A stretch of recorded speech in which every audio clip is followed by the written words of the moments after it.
Oi, gente, boa noite. O Gazeta Esportiva começa falando do Corinthians, que desembarcou no final da noite de ontem no Chile e amanhã faz o primeiro confronto pelas oitavas de final contra o Colo-Colo no Estádio Monumental em Santiago. Um dos principais jogadores do elenco, o goleirão Cássio, falou aí dessa expectativa para o confronto contra os chilenos. É um campeonato diferente.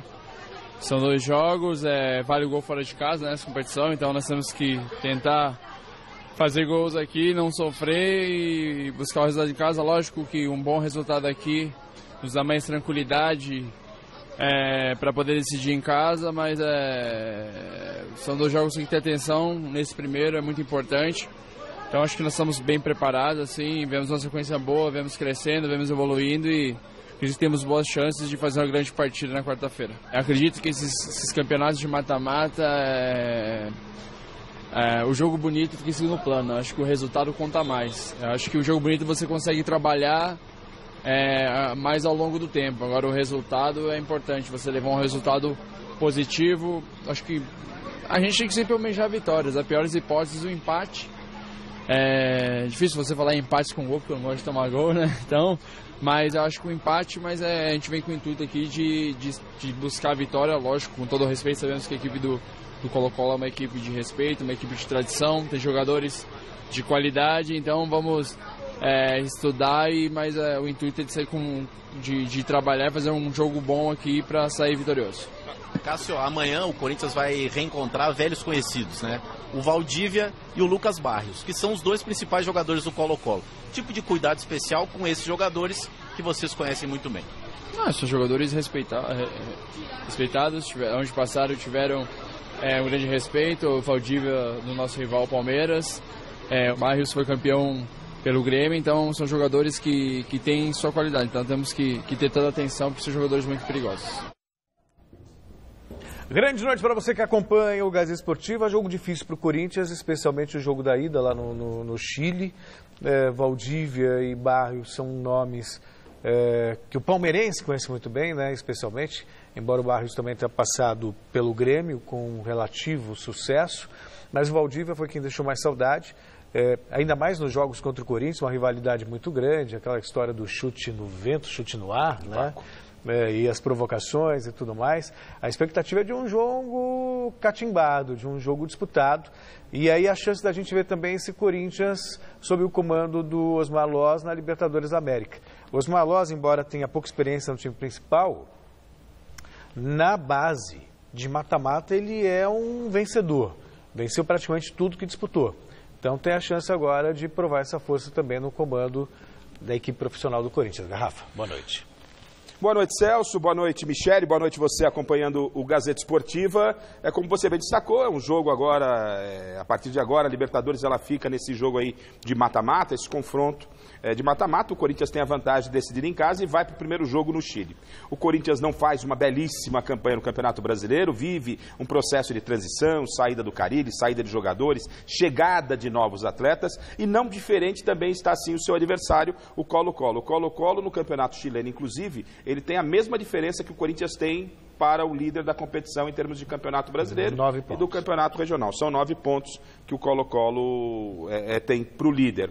E isso não é uma campanha boa e agradável não para a equipe chilena. O Colo-Colo é uma das equipes mais tradicionais do Chile, então também passa por um momento difícil. O Valdívia, ele vem se recuperando de uma lesão. Ainda, ele entrou no último final de semana, no segundo tempo da partida do Colo-Colo pelo Campeonato Chileno, mas ele não está a 100% da sua condição, talvez pela experiência, pelo talento, até pela rivalidade e pela motivação, o Valdívia possa começar jogando. O Barrios é o atual campeão da Copa Libertadores, ele foi campeão no Grêmio, como bem destacou o Celso, então é um jogo difícil e a gente vai começar a observar até onde esse Corinthians pode chegar. Então o Corinthians tem que ir lá fazer um jogo da inteligência e o Loss, ele sabe muito bem disso. Apesar de ser um técnico novo, ele sabe que não é um jogo que o Corinthians tem que trazer a decisão para a arena, onde o Corinthians tem sido eficiente. É verdade que conquistando alguns empates, mas o Corinthians dentro de casa tem sido eficiente. Então, no meu pensamento, o Corinthians tem que trazer a decisão para a arena. E isso significa o quê? Óbvio, ninguém vai lá para perder. Mas se você trouxer um empate, você pode decidir uma vantagem de uma vitória simples em casa ao lado da sua torcida. Uma derrota por 1-0 não é nada assombroso, ainda é reversível. Então, eu imagino, e o Loz Corinthians tem essa característica, que é o time que vai jogar esperando muito o adversário. Então acho que vai mais ou menos por aí o jogo. Acredito que o Corinthians, apesar desse processo, tem condição de avançar e seguir na Libertadores. Se bem que nessa Libertadores os jogos em casa têm sido uma tragédia para o Corinthians. Perdeu para o Independente, perdeu para o Milionários. Né? Quer dizer, não tem sido, apesar do retrospecto ser muito bom na Arena, na Libertadores não tem sido assim. Eu gosto, já disse isso para você, eu gosto de decidir no mata-mata sempre na casa do adversário. Claro. Porque no primeiro jogo, qualquer resultado que você faça, isso não é uma ciência exata, mas qualquer resultado que você faça, você prepara a história para o jogo da volta. Agora não, você vai fazer o jogo da volta em casa, você já vem com uma história definida. E normalmente, quem joga fora no mata-mata, normalmente, isso não é uma regra, mas normalmente você vai lá, você perde. Você vai jogar fora em casa, você perde. Então, a vantagem que você tinha em casa, ela já se esvazia um pouco. Você tem que fazer 2 gols, jogar contra o relógio, é complicado. Eu gosto muito, entendo que é mais vantajoso você decidir na casa do adversário, mas isso é relativo. Né? E aí vai falar mais desse jogo também, mais do Corinthians. Só quero, é um Corinthians que perdeu, veja só, Balbuena, perdeu Sid Clay, perdeu Rodriguinho e perdeu o Maicon, sem falar que perdeu o técnico. Perdeu quase meio time, O Balbuena, assim, Pedro Henrique entrou bem e tal, mas o Balbuena é referência tanto defensiva como lá na frente para usar a cabeça. Entre Michael e Douglas, o Michael estava mais adaptado, mas eles se equivalem. O Rodriguinho é meio difícil de você substituir, né? Mas aí o que você tem de vantagem na saída? Talento, muito mais pelo momento que ele vivia. Isso, exatamente, é um jogador que carrega mais a bola, o Jadson eu acho que rende mais no meio. Mas aí, nesse caso, eu ainda acho que o Corinthians ganha numa questão, porque graças à saída do Rodriguinho, o Loss pode colocar o Pedrinho. O Pedrinho pelos lados, que eu acho que brilha mais do que o Romero, que é só um assessor de lateral quando atua pelo lado, e o Romero lá na frente, né, se movimentando mais, pode ser uma arma interessante. Pode acrescentar. Então eu não vejo um Corinthians tão, digamos assim, tão piorado desde que saiu da Libertadores. E acrescenta o que você disse, o fato de você não ter o Rodriguinho, você poder trazer o Jadson para aquele setor de meio. O Jadson com o Rodriguinho tinha jogado muito pelos lados, e o próprio Jadson declarou que ele rende muito mais pelo meio. Rende mais pelo meio, né? Então, e o Avelar e Sid Clay também acho que... E também não adianta ficar chorando leite derramado, já foi. Esse é o Corinthians, né? Esse é o Corinthians, e vale lembrar que Corinthians passando, Palmeiras passando pelo Cerro, teremos um Corinthians e Palmeiras, Dona Michele, muito em breve, quartas de final, com o Campeonato Paulista ainda, Palmeiras brigando na Justiça. Nossa! Você já pensou? Decisão no Allianz Parque. Com Filipão.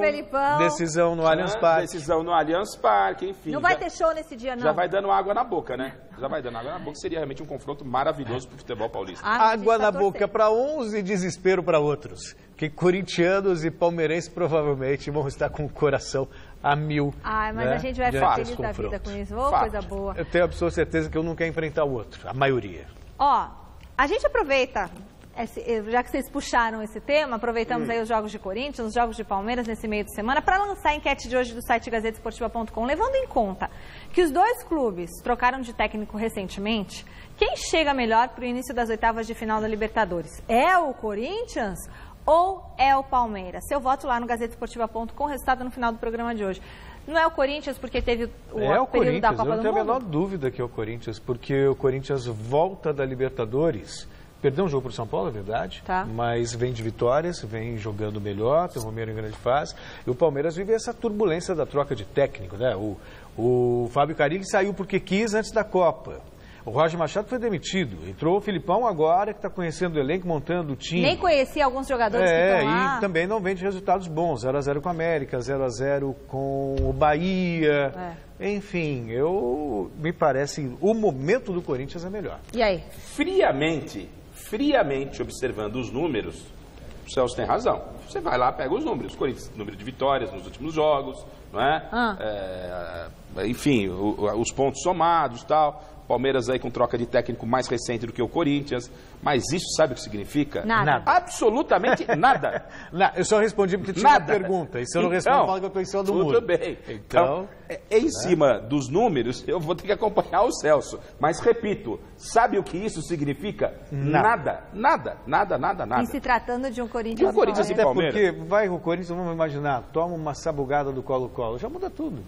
Aí já vem crise. E aí tem o Filipão, o Palmeiras, o Filipão mata-mata é com o Filipão. Não, e Filipão, não é? Vamos lá, Tá um entendendo? peso no banco ali, O Pascoal né? tá até assustado, ele já tá até se mexendo no banco ali, eu falei do Filipão. Tá com coceira aí, Tá com Pascoal? medo O que do aconteceu? Filipão, Pascoal? Pascoal tá com coceira, deu comichão, eu falei Filipão, mata-mata. Tá com... mas isso Ó, aí tá é Corinthians e coçando a Palmeiras. cabeça, nosso corintiano aqui, nosso Isso caminhador. faz sentido, porque só um adendo histórico. É.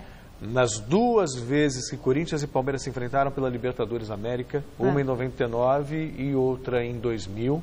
Em 99 se enfrentaram 4 vezes, que tinha fase de grupos e depois nas quartas de final. E em 2000 foi na fase semifinal. Sim. Técnico, quem era do Palmeiras? Filipão. E o que aconteceu nas 2 situações? Palmeiras classificado nos pênaltis em 99 para as semifinais e Palmeiras classificado para a final em 2000, quando o Corinthians, inclusive, era até favorito, vinha de um título mundial conquistado lá no Rio. E o Pascoal se encostou de um lado e o diretor se encostou de outro lá no Twitter, lá nos comandando aqui, falando que o Palmeiras não tem quem bate pênalti, já deu...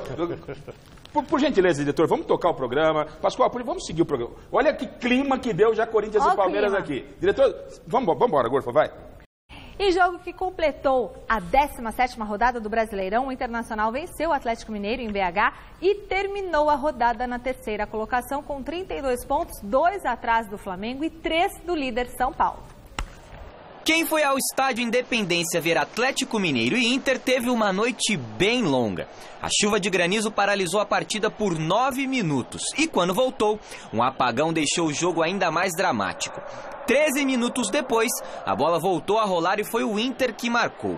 Edenilson invadiu a área e bateu na saída de Vitor.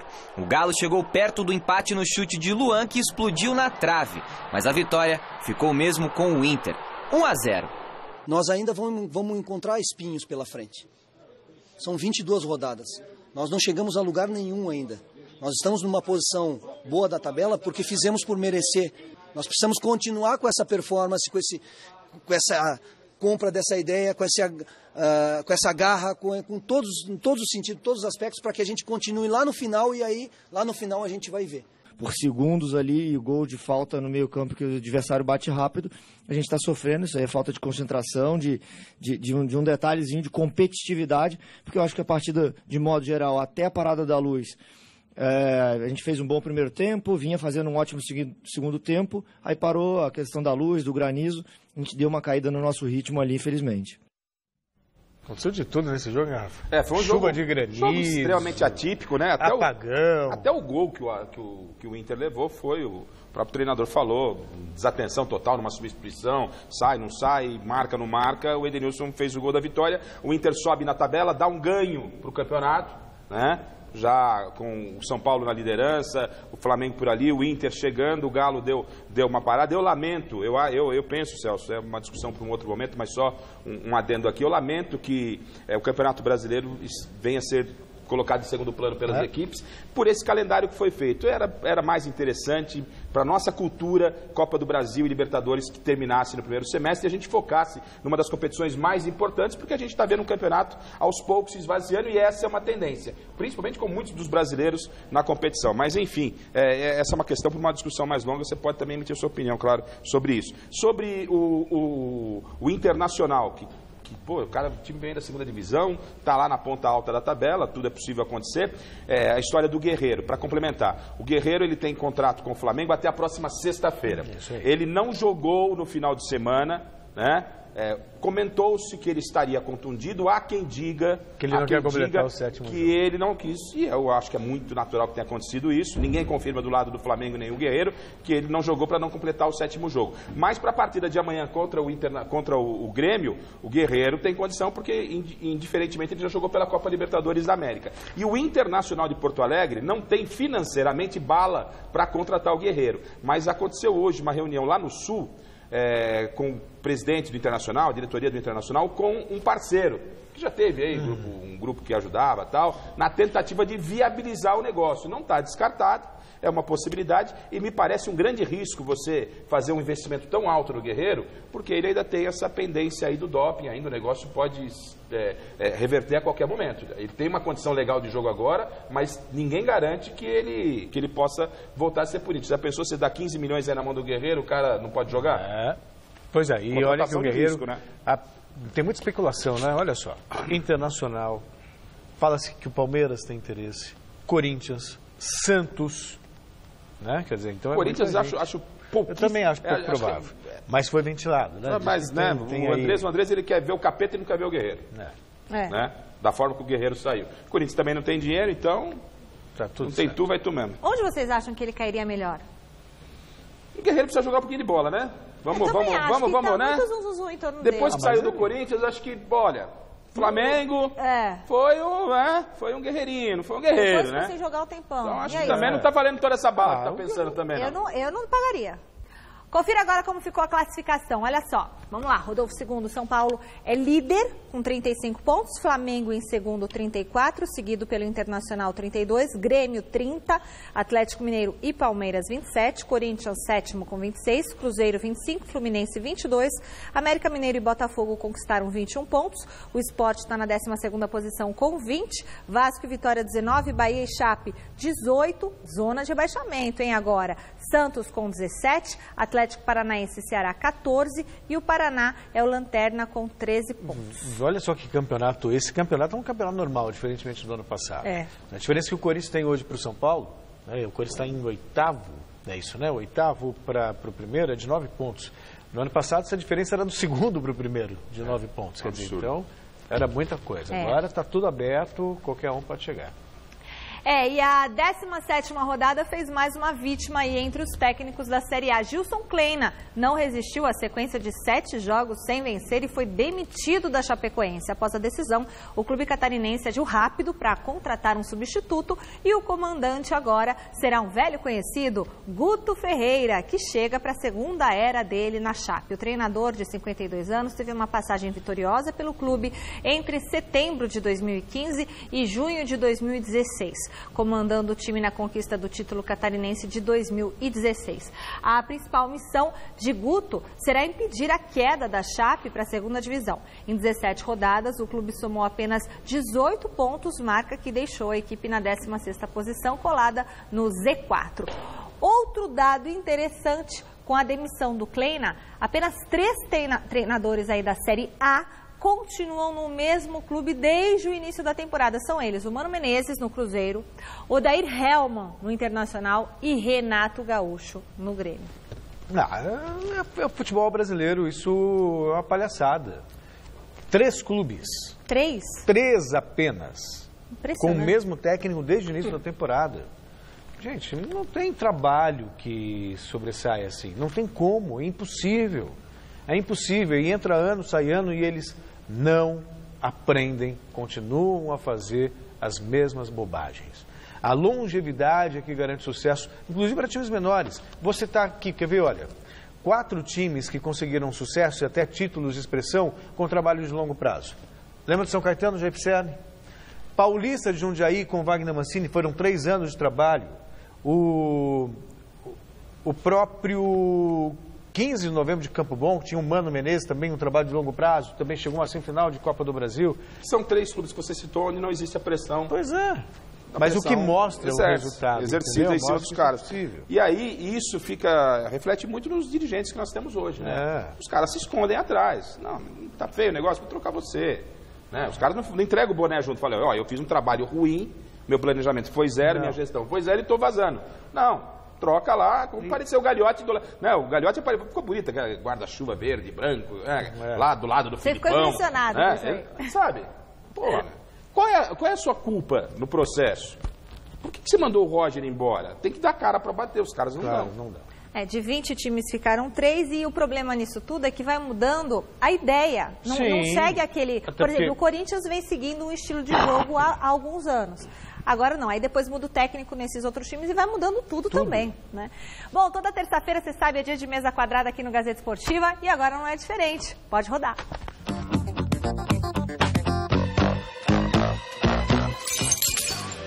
Fala pessoal, estamos chegando com mais um Mesa Quadrada. E aí Vinícius, tranquilo, cara? Fala Guilherme e pessoal de casa, bem-vindos a mais um Mesa Quadrada top. E o São Paulo é líder, quem diria, hein? 3 anos depois o São Paulo é líder e o Avaí... Não. O Avaí já não, né? Não é não. E vamos ver o que aconteceu nesse final de semana aí. Olha o gol que o nosso querido Neilton, o novo Neymar, perdeu, cara. Mas se faltou... quase caiu, hein? Se caísse, seria o novo Neymar perfeito. Quem gostou foi o Marinho, ó. Parabéns aí. Opa, deixa a bandeira, meu filho. Sabia não? Sabia não? Que beleza.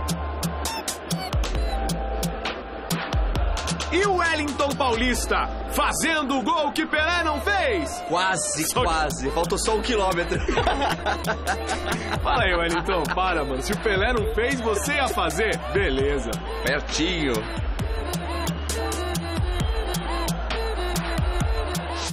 Os caras não conseguem passar em branco uma rodada sem fazer uma besteirinha, né? O que o Wellington Paulista foi fazer? Quase, né? Esqueceu o GPS. E fora do Brasil também rolou esse lance bizarro. Alguém explica? E se liga nesse lance que ocorreu na primeira divisão da Finlândia, cara. O que o goleiro foi fazer, Gui? Caramba, velho. Que o cara recuou, ele não quis botar a mão na bola, velho. Olha, mais perdido que o Davi Luiz contra a Alemanha, cara. Mal demais. Eu só queria fazer meu povo feliz. E nós do Mesa Quadrada, como grandes fãs do goleiro Muralha, a gente continua acompanhando aí a carreira desse arqueiro maravilhoso. E olha, esse final de semana, ele foi monstruoso no Japão, cara. É mesmo, cara? Não.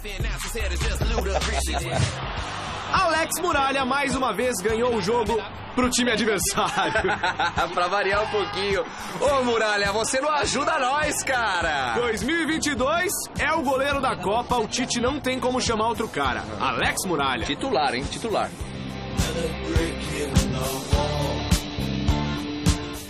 E esse foi o Mesa Quadrada de hoje. Um beijo grande para a Keila de Campinas. Keilinha, beijo no seu coração. A Keila que é fã do ator global lá, né? O Keila Torraca. Nossa, muito ruim. Pessoal, mande mensagem pro Mesa Quadrada, hashtag Mesa Quadrada e no Instagram, Gui. No @Mesa Quadrada Oficial. Pessoal, domingão tem mais, hein? Valeu! Beijo!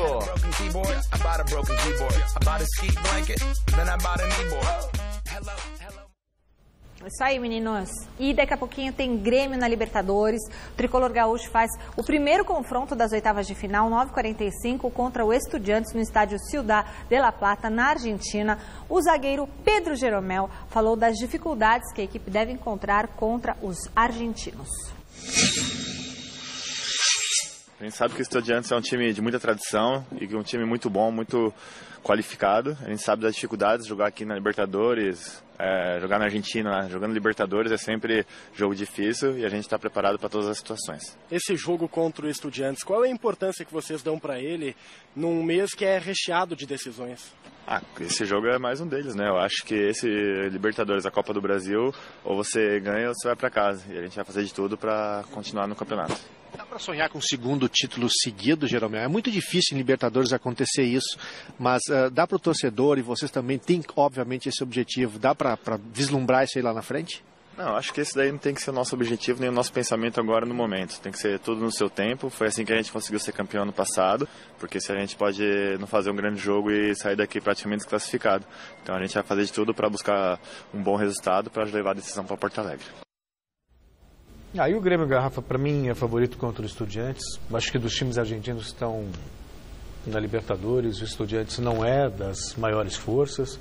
E o Grêmio vive um momento bom, né? Tanto no Campeonato Brasileiro como na Copa do Brasil. Deixou escapar um empate para o Flamengo no finalzinho, mas é uma equipe muito competitiva, muito qualificada e continua sendo, para mim, o maior favorito para a conquista do torneio sul-americano. Numa condição normal de avaliação do que foi a primeira fase, do que é o momento do Grêmio, o Grêmio é realmente favorito, decide inclusive em casa, né? E aí a gente vai voltar naquela tese de que para muitos é vantajoso decidir em casa. Eu penso um pouco diferente disso, mas o Grêmio tem essa vantagem de decidir ao lado da sua torcida, para quem acredita nessa possibilidade. Mas é um Brasil e Argentina, né, Celso? Você sabe bem, eu já fico até meio cabreiro quando você vem com esse discursinho, não, o Grêmio é favorito e tal. Só falta me chamar de milongueiro. É normal, não adianta, seu coração fala mais alto toda vez que tem um Brasil e Argentina. É difícil ter um Brasil e Argentina, o Celso, não, porque o time é o Boca, ou sei lá quem é favorito, não. Não, vai do Brasil e tal, daqui a pouco, aí é aquela festa na redação. Aí é uma festa na redação. Fala, mas tu torce pro Boca, velho. Ele comemora a vitória lá do... sei lá, o time mais humilde da Argentina, pro Celso, parece que ganhou a Libertadores, né? Então, tudo bem, mas acho que tem que tomar cuidado com vocês. Você foi lá naquele bar lá da Moca? O Garrafa foi lá, né? Não fui lá ainda, acredita? Celso. Preciso ir. Vai ser tratado como rei. Como rei. Tem foto do Celso Cardoso lá em Curitiba. Tem na parede? Tem lá, um quadro lá. Ovacionado. Pô, então irei lá, com certeza. Tem uma das empanadas que é Celcito Cartoso. Cardocito. Cartocito. Eu comi. Não bom, comi não. Tá vendo? Tá vendo? Ai, amanhã tem duelo entre brasileiros na Libertadores, roda. Amanhã o Maracanã irá receber o primeiro jogo das oitavas de final da Libertadores entre Flamengo e Cruzeiro. Na antevéspera da partida, o time carioca deixou um pouco o confronto de lado para apresentar o volante Pires da Mota. O jogador paraguaio assinou com o clube até o fim de 2022 e já está à disposição do técnico Maurício Barbieri para o duelo de amanhã. Sim, eu creio que isso vai depender muito do diretor técnico, se é que vou entrar ou não. Se vou entrar ou não vai depender muito do treinador. Para amanhã sinto que estou bem para jogar. Para jogar, para ir ao banco. Como disse, estou aqui para ajudar a todos e aproveitar ao máximo essa oportunidade. Espero, como dije, aproveitarlo e fazê-lo ao máximo. Do outro lado, o Cruzeiro irá tentar reeditar o êxito obtido na final da Copa do Brasil do ano passado, quando venceu o Flamengo e ficou com a taça. Uma parada difícil contra uma equipe bem mais arrumada em relação àquela de 2017. Um jogo que envolve muitas coisas, né? Um jogo bom de se jogar, um jogo grande. É uma competição diferente, né? Ano passado foi Copa do Brasil, hoje já é Libertadores. Mas muitas coisas mudaram também. Mas tende a ser um jogo bem difícil, um jogo bem disputado também, mas a gente espera montar uma estratégia boa para que a gente possa fazer um bom jogo, possa buscar o nosso resultado lá, uma vantagem, né? A gente poder neutralizar alguns pontos que eles têm e também usufruir de algumas questões que eles possam nos deixar para essa partida e a gente consiga ali fazer um resultado. A gente sabe que é um jogo de 180 minutos, um jogo de estratégias e a gente espera poder ter um bom êxito aí nesses primeiros 90 minutos. Que jogo, hein, Garrafa? Esse é jogo para dar moral. Quem passar desse grupo aí vai com moral para buscar o título. Aliás, esse lado da chave é o mesmo lado de Corinthians e Palmeiras também, não é? Sim. Eu acho que assim, vamos imaginar que dê Corinthians e Palmeiras nas quartas e aí provavelmente vai enfrentar na semifinal o vencedor desse grupo aí, claro, que se passar também pelas quartas de final. Desse confronto aí, na verdade, Cruzeiro e Flamengo. E que jogaço. É jogo para parar para ver mesmo com todo prazer. O que chama um pouco a atenção eu esperava mais do Cruzeiro.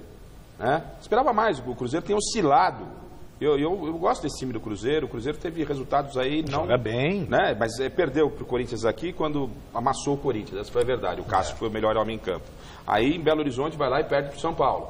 Né? Então o seu Cruzeiro precisa dar um sinal de alerta. Empatou com o Vitória. O Mano sabe disso, o sinal de alerta está ligado, há uma pressão um tanto contra o grande. O Flamengo está aí meio que se dividindo em competições.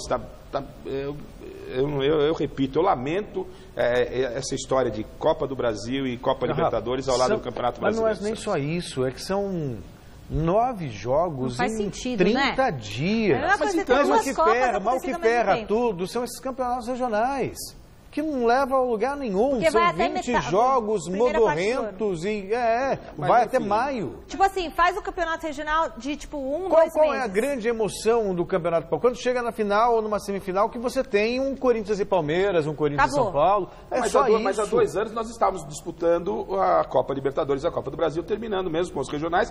Podia dar uma espremida no calendário, mas a questão é valorizar o que eu tenho de melhor. O Campeonato Brasileiro é um belíssimo campeonato. Sim, e essa competição paralela, Copa do Brasil e Libertadores, juntamente com o Campeonato Brasileiro, ela empobrece o Brasileirão, gente. Então a Copa do Brasil teria que acontecer quando? Como acontecia há um ano, no ano retrasado, era assim, terminava primeiro semestre. Primeiro semestre? Primeiro semestre, junto com os regionais e o início do Brasileiro. Para a realidade, assim, eu acho que a discussão pode ser mais profunda, mexe no regional, enfim. Eu gosto do campeonato dos campeonatos disputados ao longo do ano. Tá, O mas que aí não não vai ficar essa pode... confusão? Não, mas aí o lance não é recuar a Copa do Brasil, por exemplo. Duas equipes, né, Celso? Eu sei, mas não é recuar a Copa do Brasil em 6 meses, Libertadores em 6 meses. É acabar com o que não vale nada. Porque e os times que não disputam? A questão é essa, mas o time não disputa o Brasileirão... O São Paulo vai passar uma semana aí sem nada. O lance é você ter um produto que é arcaico, que é ultrapassado. Então, a Copa do Brasil chama mais atenção, a Libertadores chama mais atenção, o Campeonato Brasileiro chama atenção. O que você não pode ter é um campeonato como o Paulista, que tem 20 datas, 24 datas em 5 meses, e que gera toda essa confusão. Ok, Celso, mas a questão é, tudo bem, uma coisa, outra coisa. Eu sou contra Libertadores e Copa do Brasil caminharem paralelamente ao Brasileiro. Aí a gente, como resolve isso? Vamos discutir lá se a gente mexe no Paulista. Mas do jeito que tá enfraquecendo o que a gente tem de melhor. Tá, nem vocês estão se entendendo aqui, conseguindo resolver pra mim. Como que você faria no calendário? Vamos falar claro que é pra esses dirigentes entenderem. Até que se resolva, mantém como estava. Eu mudava totalmente o calendário, igual o Campeonato Europeu. Começa em agosto, termina em maio, começa a Libertadores em agosto, começa o Campeonato Brasileiro em agosto. E o Copa do Brasil? A Copa do Brasil você coloca também aí no meio, entre uma data e outra. Bom, Libertadores não dá. E o Paulista? Não, eu faria tipo um molde de Copa do Mundo, um meizinho só, torneio de pré-temporada, só para justificar a tradição. A tradição. No começo do que seria a temporada, em agosto, por exemplo. Agosto? E aí, Copa do Brasil, tudo, Copa do Brasil e Libertadores acaba no primeiro semestre. Não, faria ao longo do ano. Então o senhor quer diminuir o Campeonato Paulista? Por que, Garrafa? Porque você distribui. Nesses 5 meses que tinha só Campeonato Paulista... Você tem a grade de televisão, Celso. Tem que jogar quarta e domingo. Mas tudo bem. Tem que jogar quarta e domingo. Os clubes são reféns da televisão e a televisão está no direito dela. Tem jogos quarta e domingo. Se acabar com o Paulista, vai continuar jogando quarta e domingo. E aí começa a se priorizar, porque é cultural. Se prioriza as Copas, se prioriza a Libertadores e se prioriza a Copa do Brasil e enfraquece o principal produto. Mas vamos pensar grande. Se você faz um campeonato decente, com atrações, você contrata, anuncia, vende carnê, faz... O campeonato começa em maio, depois do Campeonato Paulista, ninguém nem sabe. Vai lá o jogo na ressaca aí no Campeonato Paulista. Você contrata jogadores de peso. Quando foi contratado o Tevez pelo Corinthians, o que aconteceu? Estádio lotado o tempo todo. Ronaldo, estádio lotado o tempo todo. Então você contrata jogadores interessantes. E aí você contrata esse jogador de peso, poupa ele no Brasileiro e põe para jogar a Copa do Brasil, não resolve o problema. Você monta um elenco bom também. Mas como monta elenco, os times estão tudo capengando aí, devendo para todo mundo. Que é mal administrado. Gente, então, mas fazer uma roda de debate sobre esse tema, porque aqui eles não se entenderam, eu também não entendi nada, começa em agosto, no meio do ano, uma confusão, Celso Cardoso. Mas já é assim no mundo. Eu sei, mas isso é muito confuso. Copa do Brasil não fala assim que você me lembra Tatá. Do jeito que tá, segue no primeiro semestre e vamos seguir o brasileiro forte. Acho que o pessoal não gosta da ideia de começar no meio do ano. Parece que vai começar o calendário escolar no meio do ano. Tudo bem, nos Estados Unidos eles têm férias de junho, julho e agosto. Eu nunca vi isso. Vai que também lá tá calor e, enfim. Segue o jogo.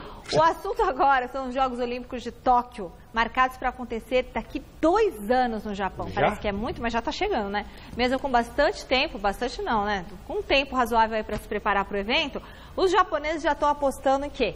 São bons pra caramba em tecnologia, para dar mais segurança para as Olimpíadas. Veja. O comitê organizador local segue trabalhando a todo vapor visando os Jogos Olímpicos e Paralímpicos de 2020 em Tóquio. Nesta terça-feira foi apresentada a tecnologia que será implantada para controlar o acesso de atletas, treinadores, jornalistas e demais profissionais envolvidos no evento nas 43 instalações que serão utilizadas nas Olimpíadas, incluindo locais de competições, alojamentos e centros de mídia. Além dos cartões de acesso, será feita a identificação facial de todos os credenciados para a competição. A ideia é acabar com fraudes e falsificações.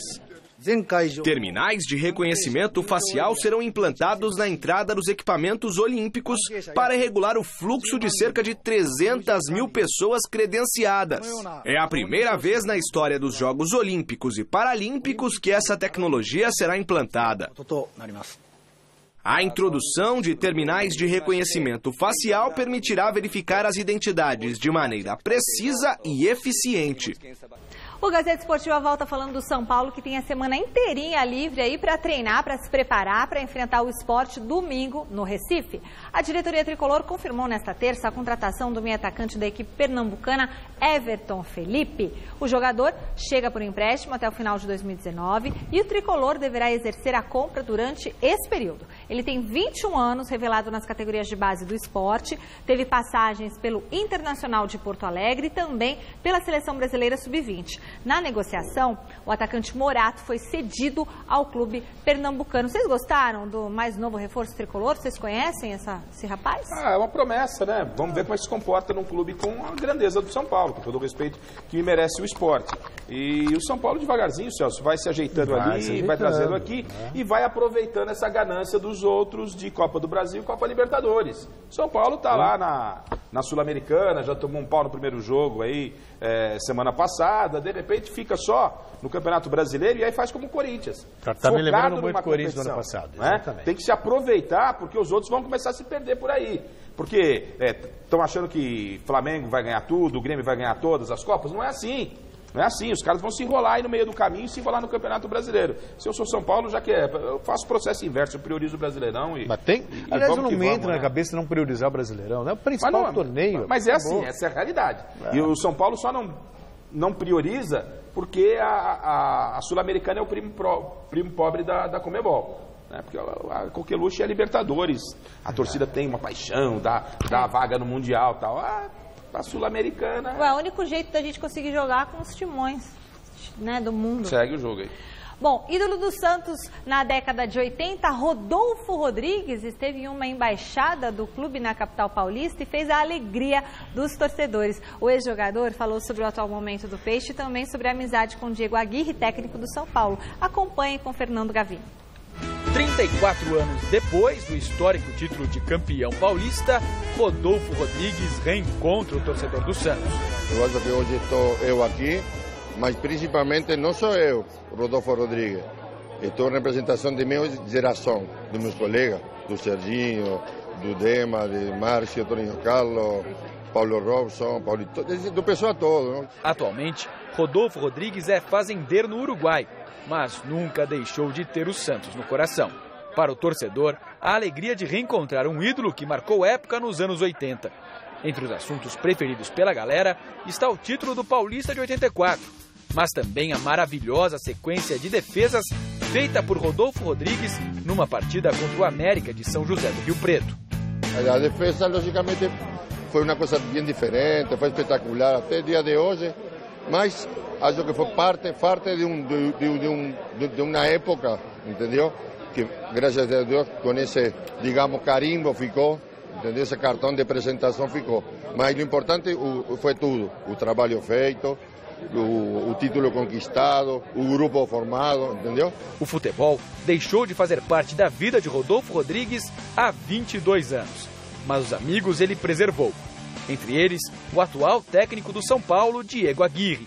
Nos tempos que estão hoje, estamos todos, tempos que estão correndo, da sociedade, da juventude, ele consegue ser técnico e muito bom técnico. Tem chance do Diego Aguirre ser técnico na seleção do Uruguai, você acha? Capacidade ele tem muita. Só que você sabe que futebol às vezes não é só o que tem que ser feito, não? Tem coisas em torno que podem atrapalhar um pouco. Sobre o Santos, o antigo ídolo vê com preocupação a atual situação. Mas uma coisa ele tem certeza: Santos e rebaixamento são coisas que não combinam. A palavra o Santos e rebaixamento não combinam, não dá nem para conversar, nem para falar, entendeu? Então, pessoal, eu percebo que está ansioso, está preocupado, mas o Santos, pela história do Santos, não vai acontecer. Não vai acontecer, nunca aconteceu e tenho certeza que não vai.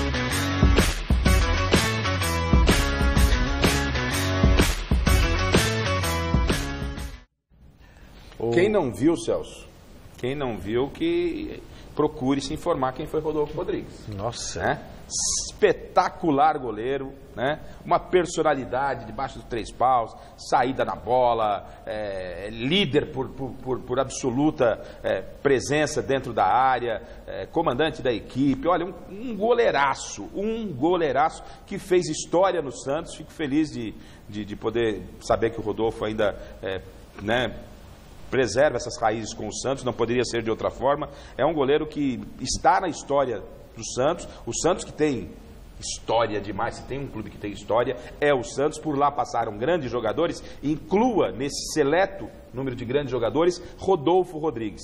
E, obviamente, como foi mostrado na reportagem, na bela reportagem do Gavini aí, tem uma defesa histórica dele lá em São José do Rio Preto, contra o América, na Vila Belmiro, contra o América de São José do Rio Preto. Dá uma olhada, ó. 1, 2, aí ele quebra a mão nesse lance. 3, ele já está com a mão quebrada, né? Aí volta... 4, a queima-roupa, 5. Foi uma coisa espetacular e até hoje todo mundo fala dessa defesa. O Rodolfo, eu acho que essa defesa ilustra bem o que foi Rodolfo Rodrigues. Para mim, na verdade, é uma sequência de defesas, né, que eu nunca vi igual. Para mim, está na história do futebol com uma sequência mais bonita e mais difícil. Naquela segunda, o Rodolfo, inclusive, ele confessa, ele quebrou um dos dedos da mão. E você vê que não é a bola segunda, depois teve mais 3 defesas. Voa para buscar. Com o dedo quebrado. E ele foi para dentro, né? O que é a raça uruguaia. Agora, só um detalhe, o Rodolfo, óbvio, não poderia esperar outra resposta dele, mas o Santos que não durma nesse barulho que grande não cai. Isso é bobagem. Amanhã tem Santos e Ceará pelo Brasileirão. O meio-campista uruguaio Carlos Sanches foi o personagem da entrevista coletiva desta terça. Veja com Adriano Dolfi. O Santos treinou na manhã desta terça-feira e, na sequência, já seguiu viagem para Fortaleza, onde enfrenta o Ceará nesta quarta em jogo antecipado da 20ª rodada. O técnico Cuca permitiu imagens apenas do aquecimento dos atletas e quem conversou com a imprensa antes da atividade foi o volante Sanches, falando justamente sobre a importância e a necessidade da vitória e sobre a possível estreia do meia Brian Ruiz na equipe. Necessitamos a vitória. Óbvio que Sanches avalia que a equipe precisa da vitória. As partidas sempre são difíceis. Estamos concentrados para vencer, pois é duelo direto. E aí é só seguir trabalhando. Tranquilidade para seguir trabalhando e melhorando. Na verdade é algo. Em relação a Brian Ruiz jogando, ele diz que é algo muito bacana e que eles possam trocar passes para fazer gols. O Cuca sabe como escalar o jogador, que com certeza será muito importante para conseguir a vitória. Em relação à equipe, Vitor Ferraz, que não treinou na segunda-feira, apareceu normalmente, deve ir para a partida. Dodô está suspenso em sua vaga entre o Jean Mota e o Lucas Veríssimo, que vinha com um problema na região lombar, treinou normalmente, mas a dupla de zaga deverá ser formada por Gustavo Henrique e Luiz Felipe, já que David Braz, o antigo titular, foi negociado com o futebol da Turquia. Do CT Pelé em Santos, Adriano Dolfi, para a TV Gazeta. E o Palmeiras entra em campo pela Libertadores amanhã, não, apenas na quinta-feira, não é amanhã, sou uma pessoa muito à frente do meu tempo, né? No Paraguai, contra o Cerro Porteño. Falando no país vizinho, o Verdão apresentou hoje o zagueiro paraguaio Gustavo Gomes. Acompanhe como foi a chegada dele, desse novo reforço com o Alexandre Silvestre. Imagens só do aquecimento. Felipão fecha o treino. Quer tranquilidade e sigilo na preparação da equipe para o mata-mata mais obsessivo que se avizinha na temporada alviverde. Antes do trabalho no gramado, rola uma movimentação na sala de imprensa da Academia de Futebol. A apresentação de Gustavo Gomes, zagueiro, 25 de idade, chega da Itália por empréstimo de 1 ano. Em seu início no Milan, jogou bastante. Recentemente, não. Mas, em compensação, andou atuando pela seleção paraguaia. Recupera-se de uma leve lesão e acha que estará pronto no fim de semana. Gomes se espelha em Gamarra, mas se destaca pelo jogo aéreo. Promete deixar tudo em campo para colaborar com os companheiros. por el club, así que soy un jugador con mucha garra. Se aconselhou com seu compatriota, ex-Corinthians, Balbuena, e já está ligado que aqui no Brasil, com excesso de jogos, é preciso estar bem fisicamente. Que hay que estar bien físicamente. Sobre o próximo rival, fase eliminatória da mais importante disputa do continente sul-americano, ele reconhece a tradição do Cerro Porteño e seus bons jogadores, alguns, inclusive, de seleção. Que é um equipo respetável. O Gomes está inscrito na Libertadores, porém não irá participar do jogo desta quinta-feira no Paraguai contra o Cerro Porteño, jogo de ida das oitavas de final da Libertadores. William, com problema muscular na coxa, deve ser vetado pelo departamento médico. O professor Scolari poupou titulares no jogo passado do Verdão pelo Campeonato Brasileiro, o que significa dizer que entrará em campo depois de amanhã com força máxima. Mas a escalação, por enquanto, é um mistério. O Filipão, esse aí é o Messi. Não, é verdade. O Garrafa está me mostrando aqui uma entrada que ele deu no Tevez. A gente mostrou aqui outro dia pelo Campeonato Argentino, a gente mostrou no Gazeta Esportiva. Se você não viu, digita lá no YouTube, lá, o nome do cidadão aí, Gomes e Tevez. Você vai ver, tem um vídeo de 18 segundos. Ele levanta o Tevez, o 30º andar. É o que o Filipão gosta. E é o que o Palmeiras está precisando, na verdade, também. É um xerifão, né? Se bem que a referência dele é de zagueiro classudo. Né? O Gamarra não fazia nem falta. Né? É a referência dele. Agora, o Palmeiras precisa reforçar mesmo. Se existe um setor carente no Palmeiras, é o setor defensivo, especialmente a zaga. Né? Antônio Carlos e Edu Dracena são... Né? Não, há muito tempo não é uma dupla assim que gera muita confiança. O Edu Dracena tem toda uma história. Você lembra do Ardel? Jogou claro que Filipão, né? Então, o Filipão gosta de um zagueiro assim. Pode ser que dê certo. Ou seja, o time que está aí não foi montado para o Filipão. Sim. Não é? Você olha, é um time que não casa. Não veste. Você pega o técnico, não veste naquele time. Mas começa a chegar um zagueiro assim, aí já vem o Davidson, que lembra um pouco um Jardel e tal. E o Filipão vai tentar montar isso. De que forma? Nessa loucura dos técnicos que a gente falava. Trocou-se aí mais de 20 dos 23, não é isso? Como é que é? Não, dos 20, dos 17, só sobraram só 3, né? Só 3. Não é isso, então? Dos 20 sobraram só 3. Esse é o futebol. Uma filosofia completamente equivocada. Se montou um time para um perfil de treinador e agora chega um técnico. E aí não é nenhuma crítica ao Filipão, chega um técnico que gosta de peças completamente diferentes das que tem o Palmeiras. Mais guerreiros do que... E o Palmeiras tem o quê? Competições importantes à frente, mas muito importantes à frente. O Palmeiras justificou falando que achava que o time estava caindo de rendimento, que o time não estava conseguindo... O problema foi lá no vestiário, tem aspecto político, Para mim, nada me tirando da cabeça também que as 3 derrotas para o Corinthians no ano, fora o ano passado, sim, pesou do brasileiro tudo. pesou. Que foi, e você ficou sabendo que a tia Leila andou gritando lá na reunião dos conselheiros, lá falou, quem coloca mais dinheiro aqui nessa bagaça? O negócio foi mais ou menos nesse nível. Quem coloca manda aí? Sou eu. Acabou. Bom, antes de encerrar, vamos para o resultado da nossa enquete. Manda quem pode, obedece quem tem juízo. No começo do programa perguntamos quem chega melhor para o início das oitavas de final da Libertadores. Coringão, Verdão. E a votação foi apertada. E a maioria escolheu que é o Palmeiras. Tá vendo, olha? 52% dos votos. Por quê? Aquilo que o Garrafa falou, né? Sabe o que isso significa? Nada. Nada. Futebol? Por quê? Que venha Palmeiras e Corinthians. Uma caixinha de surpresas. Eu temia que você falasse isso. O Gazeta Esportiva homenageia... Ai, eu amo esse cara. Quem? Jura? Bruce Dickinson. Putz, esse cara é demais. Vocalista do Iron Maiden. Completa hoje 60 anos. Mito. Espero chegar aos 60 sim, ó. Valeu. Esse cara é... Tchau, valeu.